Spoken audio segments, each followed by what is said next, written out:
Afternoon. सब बढ़िया ना?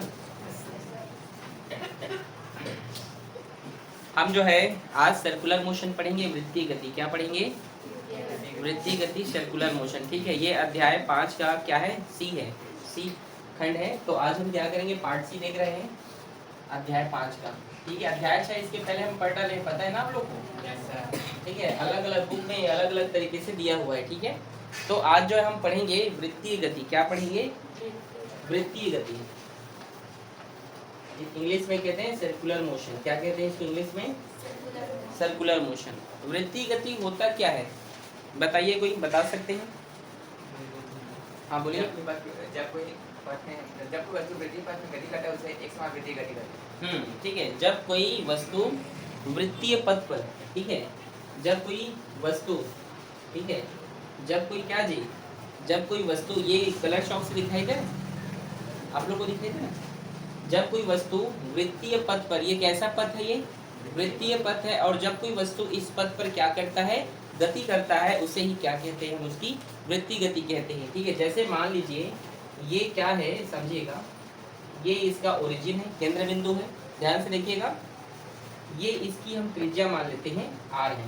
क्या है, समझे? ये यहाँ पर देखिए, ये एक वृत्तीय पथ है, सर्कुलर ये पैथ है वृत्तीय पथ। ये क्या है? इस वृत्तीय पथ का ये केंद्र है, जिसे हमने ओ माना। क्या माना?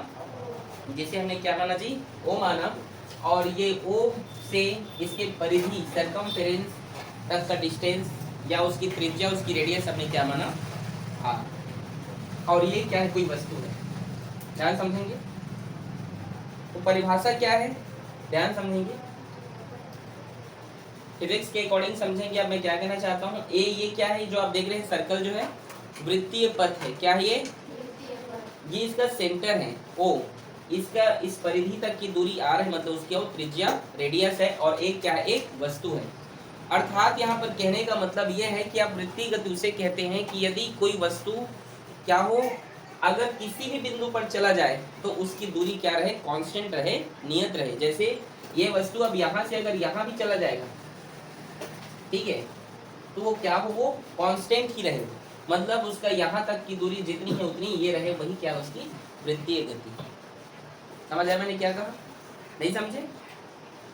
क्या समझ नहीं आ रहा है? मैं ये कह रहा हूँ कि कोई वस्तु जो है, मान लो ये वस्तु है, ये यहाँ से इसके रेडियस है, ठीक है, रेडियस आर है ये, ठीक है, ये यहाँ से घूमते घूमते यहाँ पर आ गया, ठीक है, कौन सा वस्तु? ए वस्तु। और यहाँ से यहाँ तक भी इसका रेडियस आर ही है। तो वही वृत्तीय गति, जिसका मतलब जिसका जो दूरी है, वो कितनी भी दूरी कर ले एक सर्कुलर मोशन पे, एक वृत्तीय पथ पर कितनी भी गति कर ले, उसकी त्रिज्या क्या हो? समान हो उसके केंद्र बिंदु से, वही क्या है? वृत्तीय गति है। समझे कि नहीं? तो वृत्तीय गति की परिभाषा आप क्या बोल सकते हैं कि यदि किसी वृत्तीय पथ पर यदि कोई वस्तु क्या करता रहे? गति करता रहे, उसे ही आप क्या कहते हैं? एक समान गति करता रहे, उसे क्या कहते हैं आप? वृत्तीय गति कहते हैं। जैसे आप जानते हैं, जैसे साइकिल के घूमते हुए पहिए आपने देखा होगा, मोटरसाइकिल के, या झूले में बैठे हुए व्यक्ति, आप झूले चढ़े होगे तो वो जो झूला जो घूमता है, आप देखे हैं, इस प्रकार के मोशन को सर्कुलर मोशन का। बहुत सारे एग्जांपल है, आप जो एग्जांपल बताइए, आप लोग बताओ कोई एग्जांपल। मैं 2-3 बता दिए, चलो बताओ। एक ही एग्जांपल नहीं है। हाँ, फैन की गति। और कोई एग्जांपल? सानिया ने बता दिया फैन। और एक छाछ फैन, फैन हो गया ना। आप उसके टाइप्स बताओ, एक छाछ फैन, ये फैन, हाँ, झूला हो गया। दूसरा बोलिए, बोलिए दूसरा कैसे? आप लोगों को कुछ आ ही नहीं रहा है क्या? If a body moves along the circumference of circle with constant speed, then its motion is called a uniform circular motion. ठीक है? क्या? पवन, अरे हो गया, चक्की, पवन चक्की, झूला हो गया। दूसरा कुछ बोलो। और कुछ एग्जांपल नहीं है, सिर्फ झूला है, पंखा ही बोल रहे हो। साइकिल भी बोल डाला मैं, साइकिल, मोटरसाइकिल। हाँ एकदम राइट, ठीक है। ये जो घड़ी की जो गति है, एकदम गोल गोल घूमती रहे, सॉरी ऐसे एकदम सही घूमती रहती है, ठीक है। अरे समझ में। और बताइए, बस एक ही लड़की को अच्छे से पता है यहाँ पे।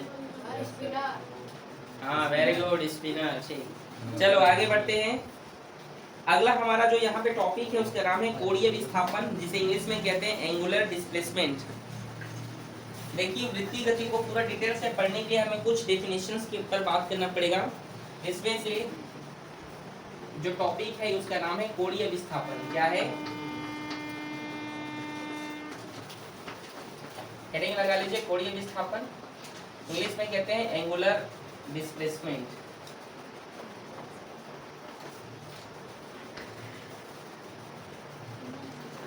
ठीक है, देखिए ये एक वृत्तीय पथ है। क्या हो रहा है? तो बात ना करें क्लास में आप लोग, ठीक है?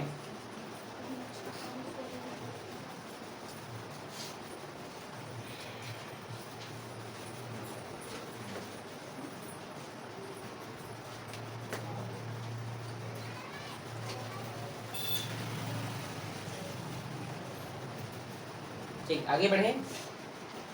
चलिए देखिए,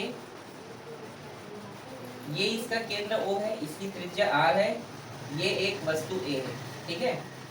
और ये जो है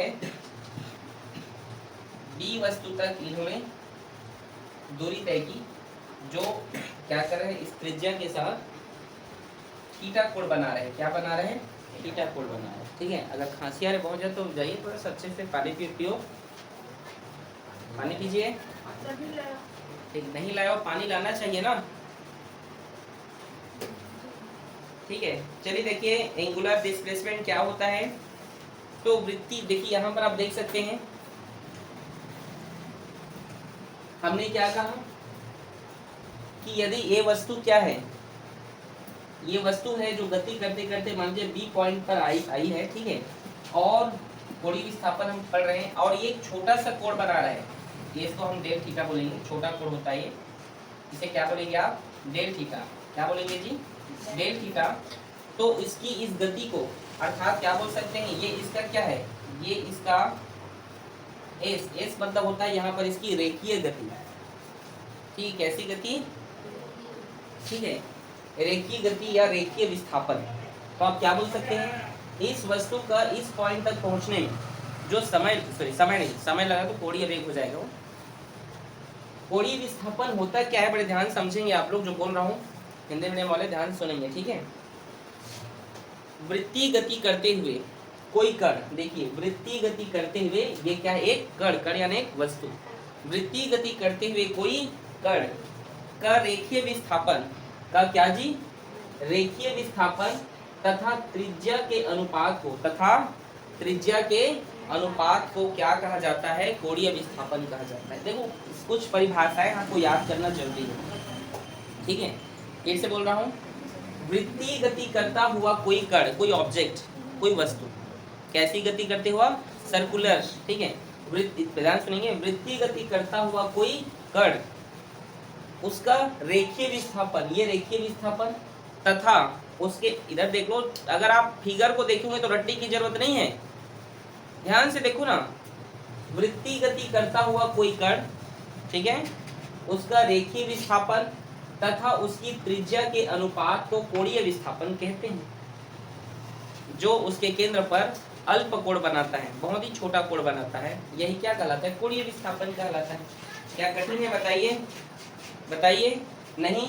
तो जो बोला हूँ उसको आप इस प्रकार से लिख सकते हैं, del theta equals to S by R. S क्या है इसका? रेखीय, बोलो अभी बोला ना, विस्थापन, रेखीय विस्थापन, और आर क्या है इसकी? त्रिज्या, मतलब रेखीय विस्थापन और उसके त्रिज्या के अनुपात को कोणीय विस्थापन कहते हैं। आगे देखिए, इसी चीज में हम आगे देखते हैं कोणीय वेग। ये कहाँ से आई? ये फॉर्मूला, तो एक फॉर्मूला आप जानते हैं, कोण बराबर क्या होता है? चाप बटे त्रिज्या। ये तो आपने पढ़ा होगा, angle equals to arc by radius, पढ़े हो ना? ठीक है, देखिए अगला हमारा जो टॉपिक है वह कोणीय वेग। क्या है? Angular of velocity of angular, ठीक है? आ रहा है समझ में? हम अभी देख रहे हैं एंगुलर वेलोसिटी क्या होता है। यदि t समय पश्चात, क्या समय पश्चात, t समय पश्चात ये जो ऑब्जेक्ट है, जो वस्तु है, वो क्या करेगा, किसी अन्य स्थान पर चला जाएगा, किसी दूसरी स्थान पर चला जाएगा, उसे हम क्या कहते हैं, उसे हम कोणीय वेग कहते हैं। इसे हम ओमेगा से रिप्रेजेंट करते हैं, किससे रिप्रेजेंट करते हैं, ओमेगा से। इसको ओमेगा कहते हैं, डब्लू मत बोल देना, क्या है ये, ओमेगा, ठीक है। Omega equals to del theta by del T, ठीक है। डेफिनेशन क्या है, डेल, ये डेल है, डेल थीटा मतलब क्या है, कोणीय विस्थापन और समय अंतराल के जो अनुपात होते हैं उसको क्या कहते हैं, कोणीय वेग कहते हैं। अर्थात t समय बाद वो वस्तु क्या करेगी, दूसरे स्थान पर चली जाएगी। आप बोल सकते हो जब कोई कण क्या करता है, जब कोई कण क्या करता है, सर्कुलर मोशन करता है, जब कोई वस्तु वृत्तीय गति करता है, तो किसी कण के एकांक समय में जितना कोणीय विस्थापन होता है, उसके एकांक समय में जितना कोणीय विस्थापन होता है, उसे आप क्या कहते हैं, उसे आप कोणीय वेग कहते हैं। क्या कहते हैं, कोणीय वेग, इसे ओमेगा से रिप्रेजेंट करते हैं।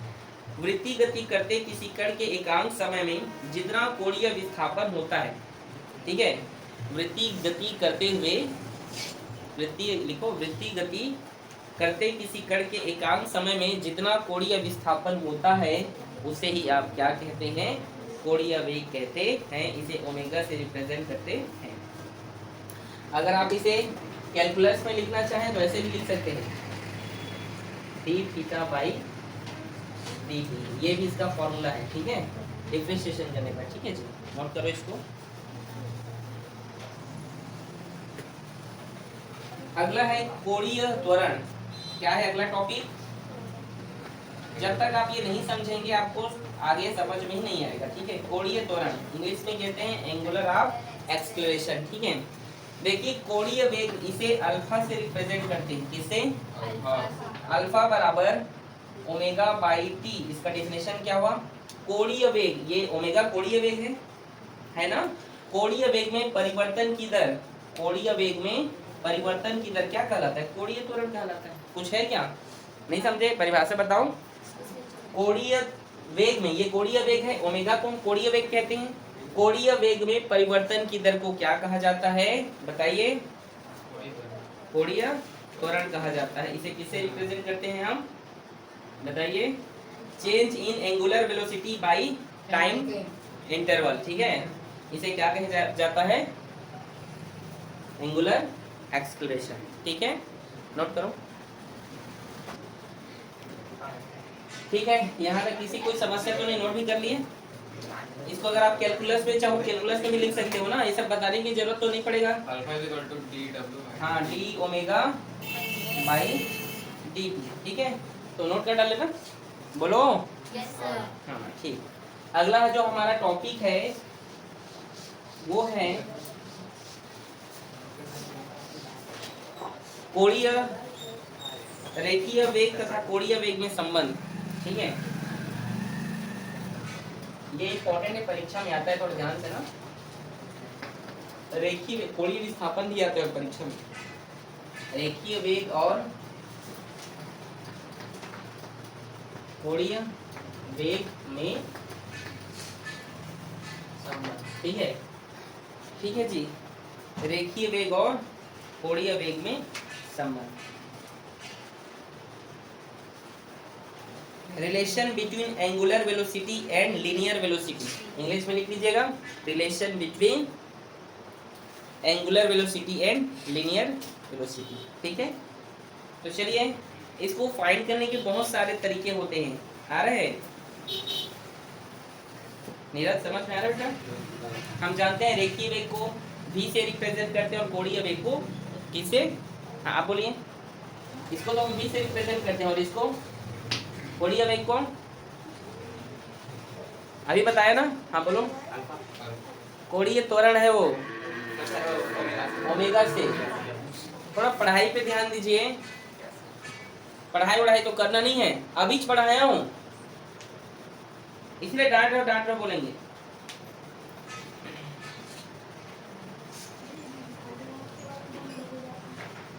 आगे बढ़े, क्या हुआ, हम जानते हैं, क्या जानते हैं,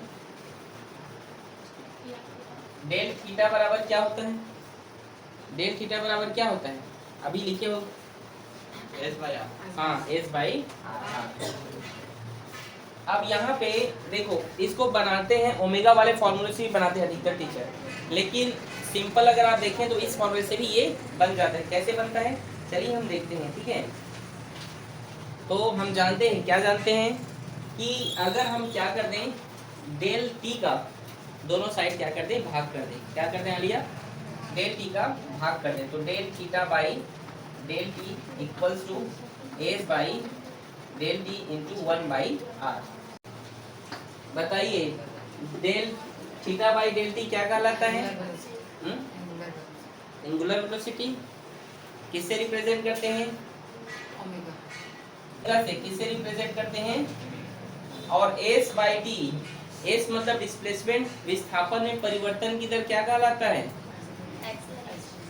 वेलोसिटी कहलाता है। वेग, विस्थापन में परिवर्तन की दर, वेग में वेलोसिटी, चेंज ऑफ वेलोसिटी नहीं बोला हूँ, चेंज ऑफ वेलोसिटी एक्सेलरेशन कहलाता है। ठीक है, अच्छे से पढ़िए। चेंज ऑफ वेलोसिटी क्या कहलाता है, एक्सेलरेशन। वेग में परिवर्तन की दर त्वरण कहलाता है, और विस्थापन में परिवर्तन की दर क्या कहलाता है, वेग कहलाता है। और ये क्या है, 1/r। तो ये r इधर भाग में इधर जाएगा तो गुणा में, तो भी अपनी जगह पर है, बस r इधर से इधर गया। ठीक है, यही इसमें क्या है, रिलेशन है। कठिन है क्या, ये नहीं समझ आया, पूछो ना, कहाँ पे नहीं है पूछो, पक्का पूछो पहले, चलो कहाँ पे नहीं है। देखिए, डेल थीटा बराबर क्या होता है, एस बाई आर। हम जानते हैं, मैं क्या कर रहा हूँ, डेल टी का दोनों साइड भाग कर दे रहा हूँ। तो ये क्या है, थीटा बाई डेल टी क्या कहलाते हैं, ओमेगा कहलाते हैं। आपने अभी देखा, कोणीय वेग कहलाता है। ठीक है, और ये एस बाई डेल टी विस्थापन में परिवर्तन की दर वेग कहलाता है। 1/r, आर इधर भाग में इधर जाएगा तो गुणा में, तो ओमेगा इंटू आर हो गया। इसको बस अरेंज करके अच्छे से लिखा हूँ, और कुछ नहीं है। ठीक है, समझ आया कि नहीं, आप लोग समझते नहीं है जी, नोट करो चलो इसको।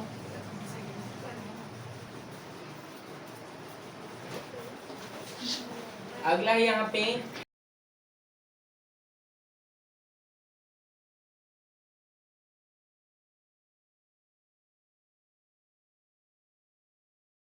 और कोणीय त्वरण में संबंध, रेखीय त्वरण और कोणीय त्वरण में संबंध। ठीक है, तो अभी हम जानते हैं v इक्वल्स टू क्या होता है। अभी हमने देखा v equals to omega into R, आपने देखा ना। दोनों साइड में क्या कर दीजिए, आप दोनों का डिफरेंशिएशन कर दीजिए, अवकलन कर दीजिए। तो क्या होगा, ये dv बाई dt होगा और d by dt omega into R. कुछ नहीं कर रहा हूँ, देखिए अवकलन कर रहा हूँ। क्या कर रहा हूँ, डिफरेंशिएशन कर रहा हूँ। और वेग में परिवर्तन की दर क्या कहलाता है, चेंज ऑफ वेलोसिटी क्या कहलाता है। आप बताइए, वेग में परिवर्तन की दर नहीं पता, किसको किसको पता है, हाथ खड़े करो। आप बोली मोनिका, त्वरण कहलाता है। तो इसे हम क्या लिखेंगे, ए। यहाँ आर कांस्टेंट है, आर क्या है, कांस्टेंट है, बाहर कर दीजिए। ठीक है, क्या बचा, D omega by d T. और ए लीला, आप बताइए D omega by d T को क्या लिखते हो, चेक करो अपने कॉपी में, भी आपने लिखा है D omega by d T को क्या लिखे हो,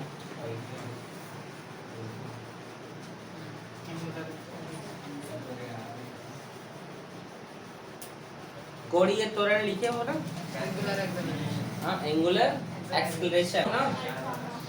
तो फिर कैसे भूल जा रहे हो, यही क्या है, कोणीय रेखीय त्वरण और कोणीय त्वरण में संबंध है। ठीक है, इजी है, समझ आया कि कहीं पर कुछ पूछू ना, नहीं डांट, मैं डांटा हूँ कि आज तक आप लोग को बिना गलती के, गलती करते हो तो डांटता हूँ। कहीं पर समझ ना आए तो पूछिए, आया समझ में, नोट करो। अगला टॉपिक है हमारे यहाँ पे वृत्तीय पथ पर गतिशील पिंड की दिशा। किसकी दिशा, गतिशील पिंड की दिशा। ठीक है, देखिए ध्यान से समझेंगे आप लोग। ये एक सर्कुलर पैथ है, ठीक है, ये इसका सेंटर है ओ, ठीक है, ये इसका रेडियस है, ये एक बिंदु है, ठीक है, एक वस्तु है, ऑब्जेक्ट है, ठीक है, ये एक ऑब्जेक्ट है और यहाँ से ये टी समय बाद इसने ये भी डिस्टेंस ट्रेवल किया, ठीक है, समझे यहाँ तक, समझे ना। और ये कैसा कोण बना रहे हैं, थीटा कोण बना रहे हैं, कैसा कोण बना रहे हैं ये, थीटा। ये ए और बी को जो है मैंने मिला दिया, इस तरीके से आप देख सकते हैं, हम इन दोनों डिस्टेंस को मिला दिए और हम देख रहे हैं ये इन दोनों स्थिति को मैंने मिला दिया, इनकी जो वेलोसिटी है ये v1 है, क्या है, इनकी जो वेलोसिटी है वो क्या है, मतलब यहाँ पर ए बिंदु पर, कहाँ पर जी, ए बिंदु पर जो इनका वेग है, वेलोसिटी है, वो v1 है और d समय बाद ये b स्थिति पर गया, तो यहाँ पर इसका जो वेलोसिटी है मान लेते हैं क्या है, v2 है, क्या है, v2 है, समझे यहाँ तक। देखो ये यहाँ से मोशन करेगा तो इसकी वेलोसिटी हमने v1 माना, और जब ये फिर यहाँ तक पहुंचा तो इसकी वेलोसिटी हमने क्या माना, v2 माना, ठीक है, यहाँ तक कोई दिक्कत। आप देख सकते हैं ओ ए बी एक त्रिभुज है कि नहीं, त्रिभुज बन रहे हैं कि नहीं। अगर ये क्या है, और डेल थीटा कोण है, ये डेल थीटा एक क्या है, कैसा कोण होता है, और डेल थीटा बहुत ही अल्प कोण है, स्मॉलर एंगल है ये, ठीक है, कैसा एंगल है, स्मॉल एंगल। और ये क्या है, स्पर्श रेखा है, और आप जानते हैं स्पर्श रेखा क्या होता है, उसके परिधि पर ही खींचा जाता है, ठीक है, तो स्पर्श रेखा मतलब टेंजेंट लाइन है वो उसका, ठीक है। तो यहाँ पर त्रिभुज ओ ए बी से, त्रिभुज ओ ए बी से हम जानते हैं angle O A B plus angle O B A plus angle B O A बराबर क्या होगा, 180 डिग्री होगा, होगा कि नहीं। त्रिभुज के तीनों कोणों का योग कितना होता है, 180 अंश, ठीक है। अब यहाँ पे देखिए ये ए है, ठीक है, ये बी, ठीक है, और ये ओ, ठीक है, और आप जानते हैं ओ का वैल्यू कितना दिया है, डेल थीटा दिया है ना, इसका हम मान लेते हैं एंगल ए है, इसका एंगल हम बी मान लेते हैं, और इसका जो वैल्यू हमने क्या मान लेते हैं यहाँ पे, del theta equals to 180 degree.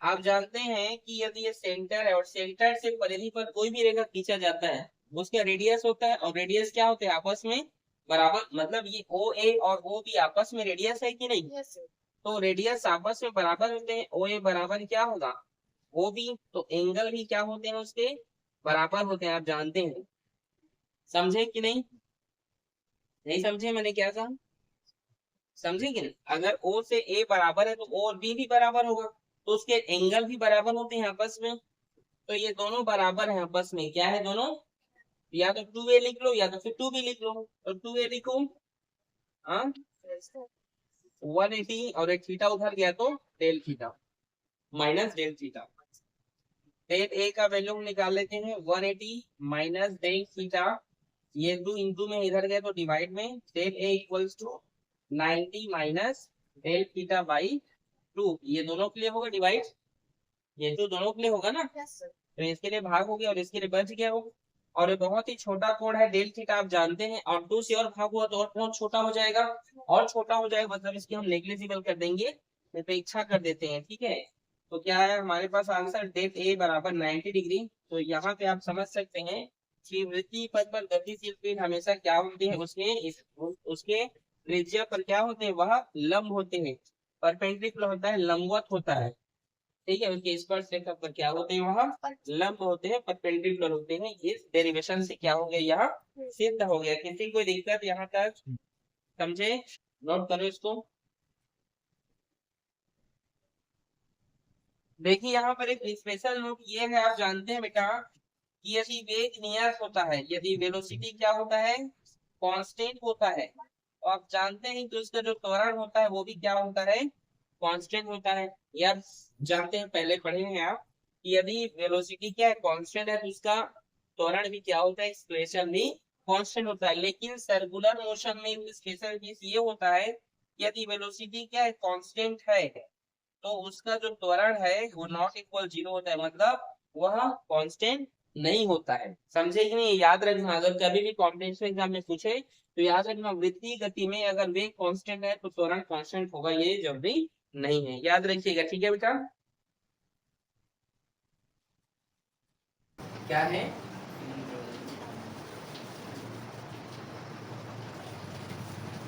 इस इंग्लिश में कहते हैं सेंट्रीपेटल फोर्स। कैसा फोर्स है ये? देखिए, सेंट्रीपेटल फोर्स क्या है? वह बल, सेंट्रीपेटल फोर्स कैसा बल है? ऐसा बल है, यह किसी, देखो अभी केंद्र बल मतलब होता है किसी वस्तु के केंद्र की ओर लगने वाला बल क्या कहलाता है? बताइए। Centripetal force. अभी केंद्र बल वह बल होता है जो किसी वृत्ताकार पथ पे, जो किसी, लिखते चलिए, अभी केंद्र बल वह बल होता है जो किसी वृत्ताकार पथ पर, बल वह बल होता है जो किसी वृत्ताकार पथ पर गति करते हुए, जो किसी वृत्ताकार पथ पर गति करते हुए पिंड के केंद्र की ओर कार्य करता है। पिंड के केंद्र की ओर क्या करता है? कार्य करता है। उसे ही हम क्या कहते हैं? उसे ही हम अभिकेंद्र बल कहते हैं। कोई भी पिंड अभिकेंद्र बल के बिना क्या नहीं कर सकता? वृत्तीय गति नहीं कर सकते। अर्थात कहने का मतलब यह है, यदि कोई वस्तु इस प्रकार से वृत्तीय गति कर रहा है तो उसका कारण है अभिकेंद्र बल। क्या कारण है उसका? अभिकेंद्र बल। बिना अभिकेंद्र बल के वह क्या नहीं कर सकता है? बताइए, वृत्तीय गति नहीं कर सकती। यदि कोई गोल गोल घूम रहा है, याद रखिए, कोई गोल गोल क्या कर रहा है? घूम रहा है, तो सेंट्रीपेटल फोर्स के कारण ही क्या हो रहा है? वह घूम रहा है। समझ में आया आप लोग को? अगर कोई भी वस्तु क्या हो रहा है? गोल गोल यदि घूम रहा है, वृत्ताकार पथ पर घूम रहा है, तो वो सिर्फ अभिकेंद्र बल के कारण ही घूम रहा है, याद रखिएगा। ठीक है? ठीक है लिया। देखिए, ये इसका केंद्र है O। देखते जाइए, मैं पढ़ा रहा हूँ। ये इसका प्रारंभिक स्थिति A है और t समय बाद इस वस्तु ने यहाँ पर दूरी कर लिया। ठीक है, D। ये इसका प्रारंभिक वेग है v1। ठीक है, ये इसका क्या है? ये इसका जब ये इसकी ये v2 गति है। जब ये v पोजीशन पर आया तो इसकी गति क्या हो गया? यहाँ पे v2। और यहाँ पर ये एक दूसरे को यहाँ पर इंटरसेक्ट कर रहे हैं। इस पॉइंट को मैंने C नाम दिया। ठीक है, ध्यान से देखेंगे तब पूरा समझ में आएगा। आप लोग ध्यान से नहीं देखते इसलिए आप लोगों को समझ में नहीं आता है। ठीक है, ये इसकी A की वेलोसिटी क्या है? v1। B की वेलोसिटी क्या है? B है। और B इसकी वेलोसिटी और इसकी वेलोसिटी यहाँ पे इंटरसेक्ट हो रही है, काट रही है यहाँ पे। उस पॉइंट का नाम मैंने C दिया। ये जो है कोण बना रहे हैं डेल थीटा का। ठीक है, तो देखिए, समझिएगा आप लोग। हम जानते हैं कि ये क्या होता है? त्रिभुज के तीनों कोणों का योग 180 डिग्री होता है। तो ये भी एक कोण बनेगा, ये भी एक एंगल बन रहा है, ये भी एक एंगल बन रहा है ना? बन रहा है। तो ये तो 180 हो गया, तो ये 180 माइनस थीटा होगा। ये वाला एंगल क्या होगा? पाई माइनस थीटा होगा, डेल थीटा। ये वाला वैल्यू क्या होगा? पाई माइनस डेल थीटा होगा। तो अगर ये पाई माइनस डेल, पाई मतलब 180, पाई मतलब 180। अगर ये जो है, अगर ये पाई माइनस डेल थीटा, ये क्या होगा फिर? ये आपका होगा डेल थीटा। ठीक है, आ रहा है समझ में? कहने का मतलब ये है बेटा कि अगर ये डेल थीटा है तो ये क्या होगा? 180 माइनस डेल थीटा होगा, ये वाला डिग्री। क्योंकि आप जानते हैं किसी भी चतुर्भुज का जो वो एंगल होता है वो 360 डिग्री का होता है। पता है ना आप लोगों को?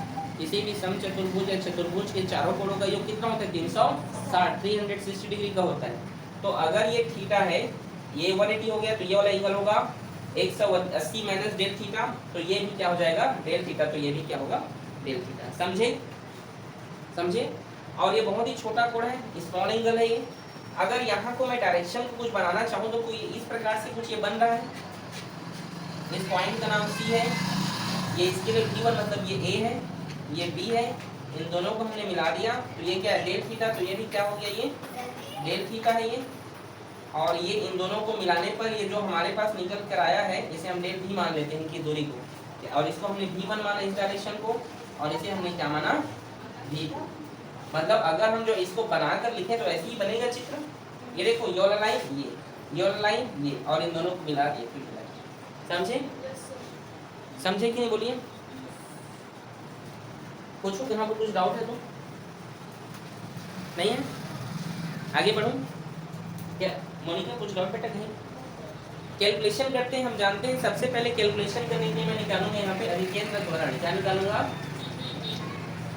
देखो अभिकेंद्र बल क्या है बेटा, अगर कोई भी चीज वृत्तीय गति कर रहे हैं ना, सर्कुलर पैथ पर घूम रहा है, तो बिना सेंट्रीपेटल फोर्स के कोई भी वस्तु नहीं घूम सकता। अगर ये फैन भी घूम रहा है आपके क्लास का, तो ये तभी घूम रहा है बेटा जब इस पे सेंट्रीपेटल फोर्स अप्लाई हो रहे हैं। समझे यहाँ तक?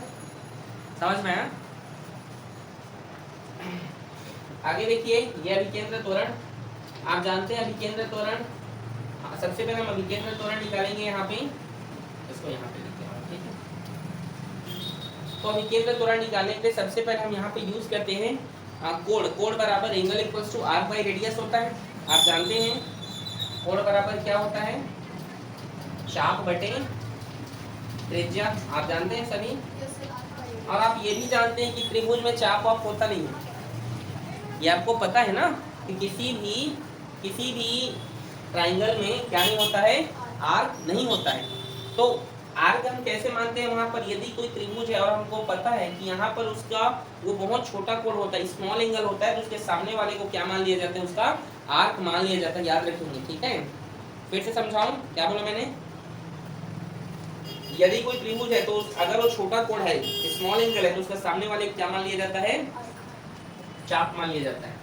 तो कोण को हम थीटा लिखते हैं, चाप क्या हो गया यहाँ पे? डेल भी, और इसकी त्रिज्या आप देखिए, त्रिज्या क्या है इसका? ये V1 या क्या है?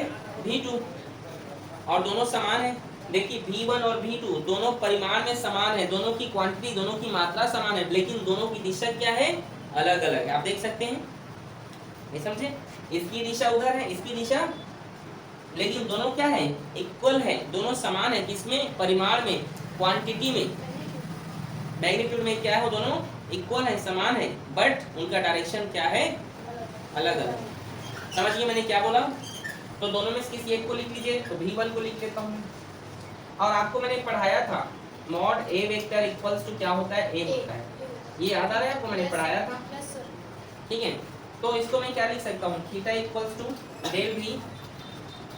तो यहाँ पे मैं ऐसे भी तो लिख सकता हूँ कि V1 मॉड V1, ठीक है, V2 इक्वल्स टू क्या होगा? V होगा कि नहीं? ध्यान समझना।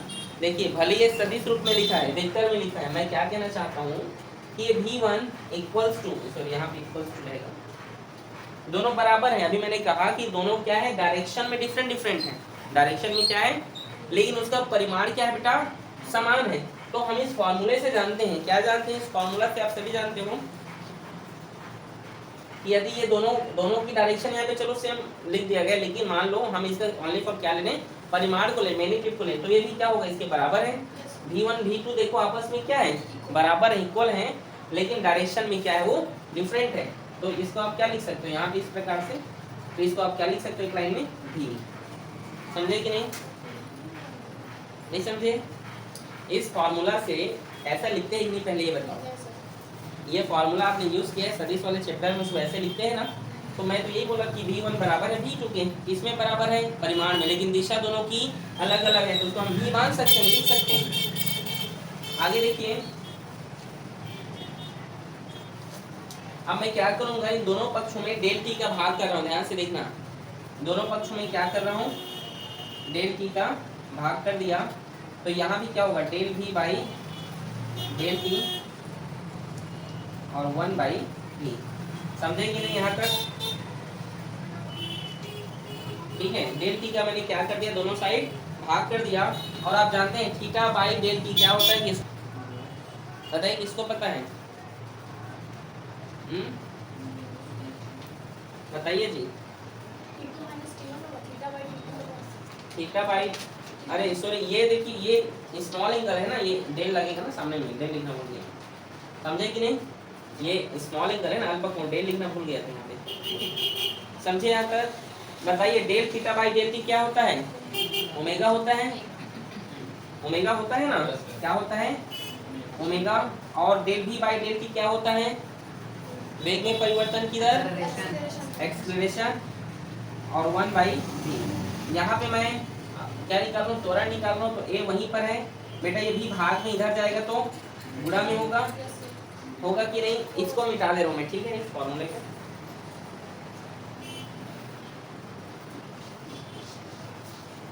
समझ आ रहा है कि नहीं यहाँ तक, पहले बताइए, आ रहा है? आप जानते हैं फॉर्मूला, यहाँ पे फॉर्मूला लिख रहा हूँ, v equals to R into omega होता है, बोलिए होता है कि नहीं? अरे आप लोग कैसे भूल जा रहे हो, v बराबर आर इंटू ओमेगा होता है कि नहीं, पहले बताइए। हाँ होता है ना। मैं यहाँ पे ओमेगा का वैल्यू फाइंड करना चाहूँ तो क्या लिख सकता हूँ, v बाई आर लिख सकता हूँ। इस वैल्यू को यहाँ पे पुटअप कर दूँ, देखिए a बराबर ओमेगा का वैल्यू क्या है, v अपॉन आर इंटू ये भी है, और v का गुणा हुआ तो क्या हुआ, v स्क्वायर बाई आर। कोई दिक्कत? अब हम बल के सूत्र से जानते हैं, और कैसा बल लग रहा है यहाँ पे, अभिकेंद्र बल।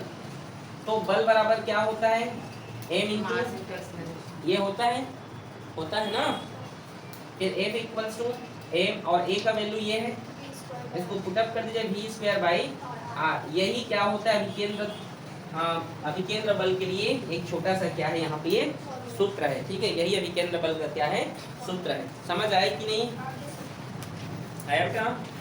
अभिकेंद्र बल क्या है, तो मैंने आपको कहा कि किसी भी वस्तु के केंद्र की ओर लगने वाले बल को क्या कहते हैं, अभिकेंद्र बल कहते हैं, ठीक है, नोट करो इसको।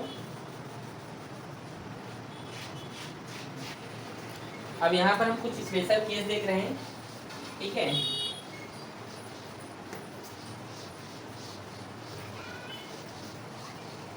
स्पेशल केस देखते हैं।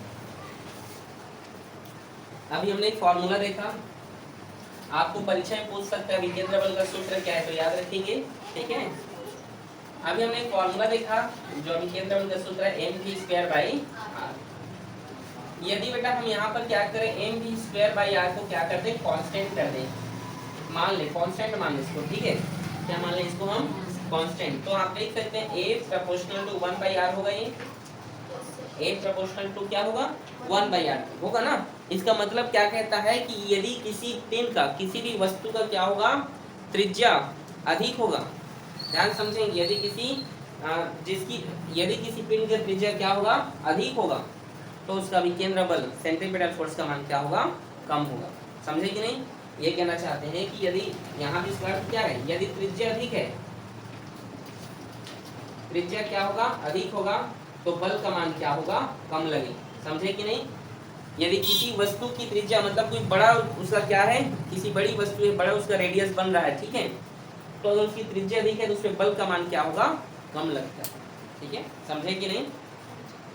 और त्रिज्या कम है तो बल का मान क्या होगा, अधिक होगा। इसीलिए आपने अधिकतर देखा है, जैसे कोई किसी का परमाणु का आकार बहुत बड़ा है तो उसके सबसे आउटर सेल में जो भी होते हैं आसानी से निकल जाते हैं, जो पास होते हैं वो ज़्यादा मजबूती से क्या होती हैं, बंधे हुए रहते हैं। आपने देखा है ना, जैसे मान लो एक परमाणु को हम गोल मान लेते हैं, ठीक है, तो उसका पास जो रखा हुआ जो भी इलेक्ट्रॉन है वो बहुत मजबूती से बने रहते हैं विच कंपेयर जो लास्ट में होते हैं। समझे कि नहीं आप लोग? ठीक है। दूसरा कंडीशन यहाँ पर हम ये देख लेते हैं, ठीक है, यदि हम क्या कर लें, ये पहला है, दूसरा हम ये देख लेते हैं बेटा, यही सूत्र यही देखते हैं, F equals to mv² by R है। यदि हम यहाँ पे m का वैल्यू निकालना चाहें तो क्या होगा, ये r इधर जाएगा तो F इंटू आर होगा, और ये इधर जाएगा तो भाग में होगा कि नहीं? ये क्या कहना चाहता है? अच्छा, इसमें और आप कांस्टेंट कर लीजिए F और v स्क्वायर को, F और v स्क्वायर को क्या कर लो, यहाँ पर आप कांस्टेंट कर लो, F और v को क्या कर लो, यहाँ पे कांस्टेंट कर लो, तो क्या आएगा यहाँ पे m प्रोपोर्शनल टू r। इसका मतलब क्या है, इसका मतलब समझे कि नहीं? यहाँ पर मैं क्या क्या कर रहा हूँ, नहीं समझे? फॉर्मूला कैसे है समझ में आया?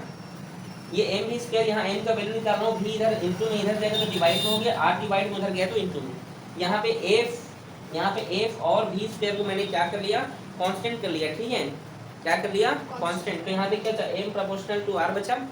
इसका मतलब कि यदि किसी वस्तु का मास ज्यादा है तो उसकी रेडियस भी क्या होगी, त्रिज्या भी अधिक होगा। समझे कि नहीं? यदि किसी वस्तु का द्रव्यमान अधिक है, क्या है, यदि किसी वस्तु का द्रव्यमान अधिक है तो उसकी त्रिज्या भी क्या होगी, अधिक होगी। समझे। इसी पर एक बहुत बेहतरीन क्वेश्चन आता है, क्रीम सेपरेटर। क्रीम सेपरेटर आप जानते हैं, क्रीम पृथक्करण जानते हो कि नहीं? क्रीम सेपरेटर आप देखोगे, दूध से हम दही को मक्खन को निकालते हैं, आपने घरों में निकाला होगा, निकाले हो कि नहीं? या आप जानते हैं आजकल बहुत बड़े बड़े मशीन आ गए हैं क्रीम निकालने के लिए, आए हैं कि नहीं? मैं यहाँ पे एग्जाम्पल समझाता हूँ। देखिए ये कंटेनर है, क्या है ये? इसमें मलाई भरा हुआ है ये, ठीक है, दूध। और ये क्या है? इस प्रकार की एक मशीन है, ठीक है, समझिए, ठीक है, ऐसे उसको वो करेंगे, ठीक है ना। तो आपने देखा है, आपने क्या देखा है कि यहाँ पर जो मक्खन होता है वो उसकी सतह पर आकर चिपकने लगता है, और जो दूध होता है वो दूर जाने लगता है। आपने देखा है ना, दूध कहने का मतलब है जो दही बनाए रहते हैं, मैं उसकी बात कर रहा हूँ यहाँ पे। आप दूध को जमाते हैं तो दही बनता है, फिर दही से आप मक्खन निकालते हो कि नहीं? तो वहां पे मैं वही दूध की बात करूँ, क्या होता है, मक्खन उसके पास चिपकने लगता है, और जो दूध होता है वो क्या होने लगता है? दूर जाने लगता है। सही की गलत? तो ये इसी फॉर्मूले पे बन रहा है। अभी मैं इस फॉर्मूले में क्या, यदि किसी का मास क्या है, ज्यादा है, तो उसका रेडियस भी क्या होगा? बढ़ेगा। यही चीज बताता है। कैसे बताता है? देखो, जब इसको मथेंगे इस प्रकार से, जब उसको मथा जाता है तो क्या होता है, जो क्रीम होता है, जो क्या होता है बेटा, जो क्रीम होता है वो जो है उसका वेट बहुत ही कम होता है। उसका वेट क्या होता है? दूध की कंपेयर में क्या होता है? बहुत ही कम होता है, बहुत हल्का होता है। आप देख सकते हैं ऐसे होता है, देखो कि नहीं? और जो दूध होता है उसकी कंपेयर में ज्यादा होता है, उसका द्रव्यमान होता है कि नहीं? नहीं होता है रे। इतना सा यदि आप मक्खन को नापोगे ना तो सही से 10 ग्राम भी नहीं होगा। आ रहा है समझ में? और उतना दूध ले लो ना, बहुत ज्यादा वेट होता है ही नहीं। आप 1 गिलास दूध लीजिए और 1 गिलास आप मक्खन ले लीजिए, जो समय आप मथोगे, ठीक है, तो उसका आप वेट देखना, दूध का वेट ज्यादा हो जाता है। समझ आ रहा है कि नहीं मैं क्या बोल रहा हूँ? तो आपने देखा है इस फॉर्मूले में क्या लिखा है कि जिसका मास ज्यादा होता है उसका रेडियस ज्यादा होता है। तो यहाँ पे दूध का मास ज्यादा है, दूध का वेट ज्यादा है कि नहीं? तो दूध का वेट ज्यादा है तो उसका रेडियस भी ज्यादा है, तो इसी लोग फैल जाता है। और यहाँ पे जो मक्खन होता है उसका मास कम है, वेटलेस होता है। समझ, वेटलेस तो नहीं होता, लेकिन उसके कंपेयर में उसका मास क्या होता है? कम होता है, तो उसका रेडियस भी क्या होगा? कम होगा, जिसके कारण उस है जो भी वहां पर मथा जाता है, जो भी वहां पर हैंडल होते हैं, जो भी उसके पास अगर क्या होता है, वहां चिपकने लगता है। समझे कि नहीं? तो क्यों चिपकता है अगर आपसे पूछेंगे तो आप बोल सकते हो। आपसे भी पूछेंगे, बताइए जो मक्खन होता है वो जो है सेंटर पर क्यों केंद्र पर क्यों आता है? जब उसको मथा जाता है तो मक्खन जो है साइड में चिपकने लगते हैं। हमें ऐसा क्यों? तो आप बोल सकते हैं क्योंकि हम जानते हैं कि किसी भी वस्तु का मास यदि ज्यादा होगा तो उसका रेडियस भी ज्यादा होगा, किसी ऑब्जेक्ट का मास यदि कम रहेगा तो उसकी रेडियस भी क्या होगी? कम होगी। समझे?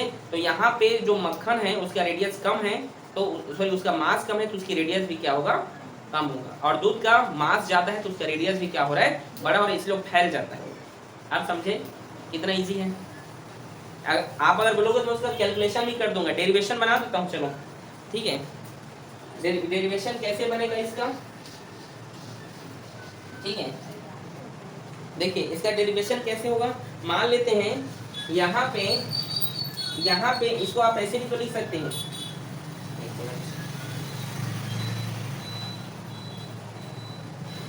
इसको एक और तरीके से लिखते हैं। क्या लिखते हैं? m1/m2 equals to r1/r2। अब इसको हम मान लेते हैं यहाँ पे mc, ये क्या है? क्रीम का मास है। किसका मास है? क्रीम का। किसका? क्रीम, ठीक है। और यहाँ पे ma, ये मिल्क का मास है। किसका मास है? मिल्क का। समझ में आ रहा है मैं क्या बोल रहा हूँ आप लोगों को? इधर खुशबू आ रहा है कि नहीं बताइए क्या आ रहा है? यहाँ पे rm मिल्क का रेडियस है और rc क्रीम का रेडियस है। ठीक, यहाँ तक किसी को कोई समस्या तो बताइए, क्या हुआ? कोई दिक्कत प्रदीप? नहीं ना? तो यहाँ पे देखिए m, इस फॉर्मूले में पुट अप करते हैं तो mc बाई क्या होगा? ये सेकेंड मास है mm। तो यहाँ पे इसके लिए रेडियस क्या है इसका? rm by rm। समझे कि नहीं? यही क्या इसके लिए एक छोटा सा फॉर्मूला है। ये क्या कहना चाहता है? ये कहना चाहता है, ये इस फॉर्मूले पे इसको मैं पुट अप कर दिया हूँ, ठीक है। तो यहाँ पे क्या बता रहे हैं यहाँ पे ये बता रहा है कि जो क्रीम का जो मास है, जो क्रीम का क्या है मास है, वो मिल्क के मास से क्या है कम है। क्या है जी, मिल्क के मास से कम है। मतलब यहाँ पर मिल्क का जो मास है, ठीक है, वो क्या है ज्यादा है। ठीक है, तो मिल्क का मास ज्यादा, इसके लिए छोटा सा ही कैलकुलेशन है। ठीक है, तो इसका रेडियस भी क्या होगा ज्यादा होगा। ये क्रीम पृथक मेरे एग्जाम में आता है। ठीक है, क्रीम सेपरेटर। ठीक है, तो इस प्रकार से इसको हम बनाते हैं। ठीक है, इजी है कि नहीं बताइए। तो इसके बाद एक और होता है अपकेंद्र बल। बेटा आप जानते हैं अभिकेंद्र बल क्या होता है, केंद्र की ओर लगने वाला बल है। अभिकेंद्र बल कैसा बल है, केंद्र की ओर। और अपकेंद्र बल क्या है, वस्तु के बाहर लगने वाला बल। जैसे आप जानते हैं एक दो सहेली आप बचपन में जो है इस प्रकार से, लड़के लोग तो नहीं घूमते हैं सब, लड़की लोग जो ऐसे हाथ रख कैसे घूमते रहते हैं, घूमते हो कि नहीं घूमते, डांस वांस करते हैं तो भी ऐसे नहीं घूमते हो। मैं समझ रहा हूँ मैं क्या कहना चाह रहा हूँ, नहीं समझ पा रहे हो क्या? हाँ, ऐसे हाथ पकड़ के नहीं घूमते हो जी। हाथ पकड़ के घूमने का मतलब मार्केट में नहीं बोल रहा हूँ रे मैं, अरे हाथ पकड़ कैसे राउंड राउंड घूमते रहते हो, सर्कल मोशन करते हो। नहीं समझ में आ रहे हैं? आ गया। तो आप जानते हैं आपके हाथों के बीच सेंट्रीपेटल फोर्स लग रहा है और आपके पीठ साइड सेंट्रीफ्यूगल फोर्स, जिसको हिंदी में अपकेंद्र बल कहते हैं। से अभिकेंद्र बल को संतुलित करने के लिए, अभिकेंद्र बल को क्या बेटा संतुलित करने के लिए उसके बाहर में एक और बल कार्य करता है जिसे क्या कहा जाता है, सेंट्रीफ्यूगल फोर्स या अपकेंद्र बल। उसका भी फॉर्मूला क्या होता है, mv²/r। अपकेंद्र बल और अभिकेंद्र बल दोनों का फॉर्मूला सेम है। ठीक है, इसीलिए आप देखना अगर दो लोग इस प्रकार से हाथ पकड़ कैसे घूम रहे चारों साइड, अगर कोई एक दोस्त हाथ छोड़ देगा तो पीछे की ओर गिरता है। देखे ना आप लोग, समझ आ रहे हैं, आया कि नहीं? ठीक है, इजी है कि नहीं? ठीक है, बहुत इजी है ये। अभिकेंद्र बल और अपकेंद्र बल अब याद रहेगा। अभिकेंद्र बल किसी वस्तु के सेंटर की ओर लगने वाला बल और अपकेंद्र बल किसी वस्तु के बाहर लगने वाला बल। समझ में आया आप लोगों को? ठीक है, और दूसरी बात, जैसे अभी हमने इसके पहले क्या पढ़ा, दिशा पढ़ा। ठीक है, किसी वृत्ति गति के लिए दिशा, तो वो भी बहुत इजी था। आप जानते हैं जैसे आप साइकिल को पानी में रखते हैं, ठीक है, जैसे साइकिल है बेटा, ठीक है, ये साइकिल का चक्का है, ठीक है, ये साइकिल का क्या है, और इसको पानी में रखते हो तो कुछ इस प्रकार से क्या होने लगता है, इस डायरेक्शन में वो उड़ने लगता है। आप देखे हो कि नहीं? ये उसकी दिशा को बता रहे, मतलब वो उसके वृत्त के परिधि, उसका टेंजेंट क्या होता है, उसके स्पर्श उसके परिधि पर लंबवत होता है। अभी 90 डिग्री जो निकल कर फॉर्मूला आया ना, हाँ 90 डिग्री जो फॉर्मूला आया ना, वो वही बता रहे हैं। समझे कि नहीं? या आपने देखा होगा लोहा वोहा को ऐसे चलाते रहते हैं तो चिंगारी उड़ते रहते हैं, लोहार दुकान में जाके देखना, देखे हो कि नहीं? ये सब उसकी दिशा डायरेक्शन है, जो सर्कुलर मोशन करते रहते हैं उसके परिधि पर क्या होते हैं, वो लंबवत होते हैं, लंब होते हैं। ये कोई दिक्कत बेटा आपको समझ में आया? इसके और बहुत सारे एग्जाम्पल हैं, आप लोग कर देख सकते हो। ठीक है, ठीक है, इजी है, इजी है कि नहीं? अभिकेंद्र बल के बहुत सारे उदाहरण यहाँ पे आपको देख सकते हैं। उपग्रहों की गति, सैटेलाइट का जो मोशन है, ये सब है। ठीक है, हम पढ़ाएंगे उसके बारे में आप लोग को। आज के लिए बस इतना ही बेटा। ठीक है, इसके आप नोट करें और मिलते हैं कल एक नए लेक्चर के साथ। ओके।